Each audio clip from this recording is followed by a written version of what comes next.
பாஷா வந்து ஒரு நார்மலான டயத்தை வெளியே வந்துச்சு. அது வந்து பயங்கரமான பொலிட்டிக்கல் இம்பாக்டை கிரியேட் பண்ணுச்சு. ஆனால் பொலிட்டிக்கலாக ரொம்ப சென்சிட்டிவான டயத்தில் ரிலீஸ் ஆன படம் முத்து, ரஜினி சாருடைய முத்து. அந்த முத்து படத்தில் வந்து படம் முழுக்க ஒரு டயலாக் இருக்காது. ஒரே ஒரு பாட்டில் மட்டும் கட்சியெல்லாம் நமக்கு எதுக்கு, காலத்தின் கையில் அது இருக்குன்னு ஒரு வரி வரும்.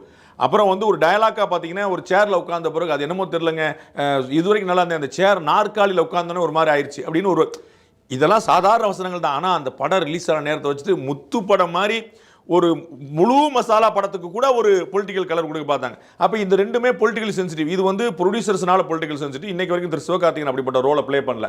அது வந்து ஹீரோனாலே ஒரு பொலிட்டிக்கல் சென்சிட்டிவ். அவர் வந்து தன்னுடைய கடைசி படம் சொல்லி சொல்லிட்டார். அதனால பார்க்கும் இந்த ரெண்டுக்குமே ஒரு பொலிட்டிக்கல் சென்சிட்டிவிட்டி இருக்கு. ஸோ இந்த ஜனநாயகன் வர்சஸ் பராசக்தி ஒரு சினிமாவில் நல்ல போட்டி. இந்த இடத்துல வந்து ஆக்சுவலாக பார்த்தீங்கன்னா ஜனநாயகன் வர்சஸ் பராசக்தி நீங்கள் போட்டால் கூட டிஎம்கே வர்சஸ் டிவிகே தான் நீங்கள் யோசிக்கிறீங்க. அப்போ he is not representing DMK. அதை நம்ம போல புரிஞ்சுக்கணும். ஸோ அப்போ திமுகவுடைய பிரதிநிதி அல்ல சிவகார்த்திகேயன், அவருடைய படம். அதை வச்சுங்க, அந்த படத்தை அவங்க ஒரு டூலா பயன்படுத்துறாங்க. நீங்க சொல்ற மாதிரி அப்படின்னா பராசக்தியோட வெற்றி வந்து அந்த அந்த நடிப்புக்கும் அந்த ஹீரோவுக்கும் ஒரு பேரளவில் போகும். கதைக்கு எந்த அளவுக்கு போகும் தெரியாது. எனக்கு வந்து இந்த மாதிரியான ஒரு பெரிய ப்ராபகண்டா ரீதியான படங்கள்லாம் வெற்றி பெற்றதில்லை. பராசக்தியோட வெற்றி தோல்வி யாரையுமே பாதிக்காது. உங்களுக்கு புரியுங்களா? திரு சிவகார்த்திகேயனோட கரியரை தவிர, அது முன்ன போகிறதுக்கு வந்து முந்தின படம் பெரிய அதிர்வு இருந்தாலும் அதோட பெரிய பின்னடைவும் சந்திக்காது.